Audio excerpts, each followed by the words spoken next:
Now I would like to show you the card and the card plus charts. Card is the original. This is where all ARDK reports are derived from. That's why it is very important. And that is also why our inventor, Alexander Puzenkov, uses it to interpret almost any result. As you can see here above, this is the average energy of the person, or in TCM, it's called Chi. During this time, what was put is 45. That's the actual energy. Ideally, it is at 25 to 55. This is good if you will be measuring people who are of the older generations or those from the baby boomers. However, for the millennials, we tend to adjust the energy lower, like 20 to 50 is normal for them because relatively they are weaker than the older generations. And you can see a pattern. The yin yang will show you the energy that the body produces as opposed to what it spends. So yin is the essence, yang is what energy comes out. Seeing them in balance is very important because for people whose energy tends towards more the yin, they conserve energy. For people who have been sick for a long time or chronically ill, you see their energy is towards here, so that it's already below 0.8. If the energy is here, which is towards more the yang, they spend more energy. So that is seen with people who are acutely ill. And they tend to spend more energy, and then when they get tired, they go into the chronic side here. Up and down, this is a distribution of energy on the upper and the lower part of the body. If it's here on the blue, they have energy more on the lower part of the body. If it's red, it's here on the upper part. This is also important if you want to see anyone who has problems in the upper or lower part of the body. That is where the energy tends to stay. So if they have, say, a problem in the lower part of the body, it will be here, but if it's on the upper part, it will be here. But also this one can tell us more about the mental status of the person, because if their energy tends towards to be at the lower part of the body, they have a tendency for depression. And if they are here on the upper part, they have a tendency for anxiety, and they are easily excitable. This also has something to do somehow with spirituality, because as there have been experiments done with nuns, priests, Buddhist monks, and whenever they go into meditation, the energy goes up here, or when they pray a lot. When that happens, it's more of they have raised their energy to the upper part of the body.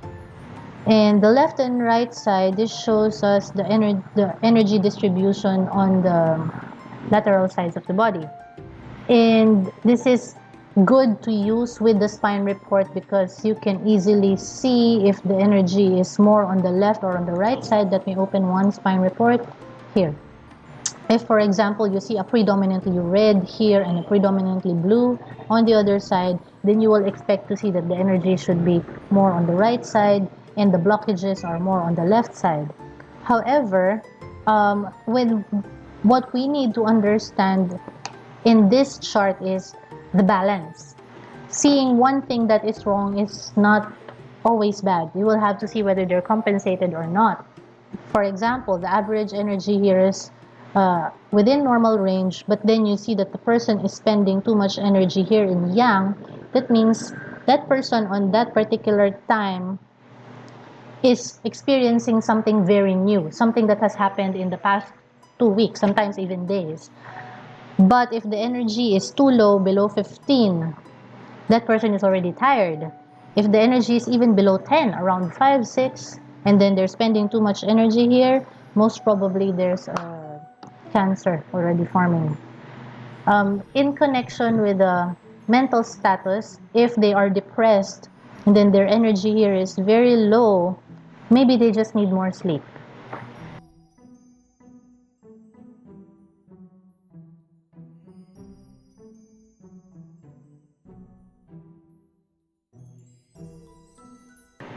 This one is the normal corridor. This is where everything is normal.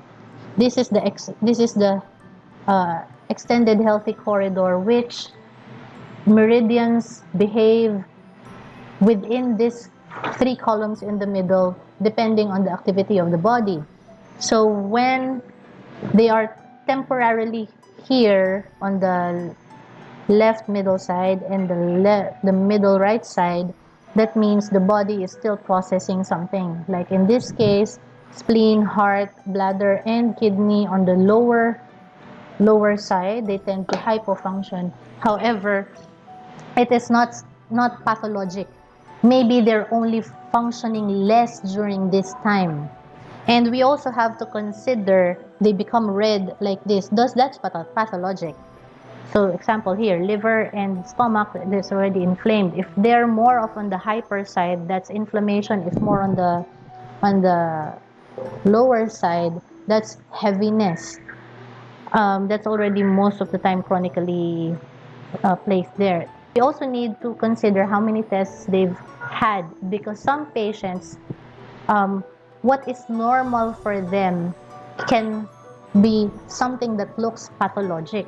So a good example is this. This is my card, and I normally show inflamed stomach and liver. This is, if you see the average card that I have, because I have over 193 tests, and my average card shows that this is always red, this is always red, and that is my pattern. And it will really show that I always have a problem with my stomach and my liver. However, it doesn't go to chronic because it's always inflamed. So seeing patterns like this is also important. Now, to continue with reading the card chart, I also wanted to show you that we can start moving these meridians to see their behavior. When I press on start, they start here in the middle and they move towards their respective places. Now, if I want to see the normal status, I just click on normal. If I want to continue, I just press on continue and they will still keep moving. Why is this important?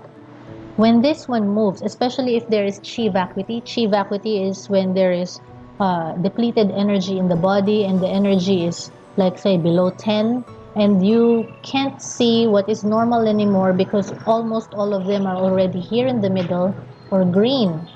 And that is because there isn't much energy to see where the proper positions of the meridians are, and you need to amplify them to know exactly where the problem is. When you amplify them, you do that until you see a red mark. Watch for which one becomes red first. Whichever becomes red first, that is your priority. That is what you will have to treat, because most of the time the symptoms does not happen on that particular meridian, but that can be the cause of why the other symptoms are there. That is the one that malfunctioned first. Next, you also need to do this because there are cases when you see they are all in the middle or here, and that they slowly move. When they slowly move, that means there isn't much changes going on. The ones that move faster are the ones that we need to pay attention to and the ones that we need to treat.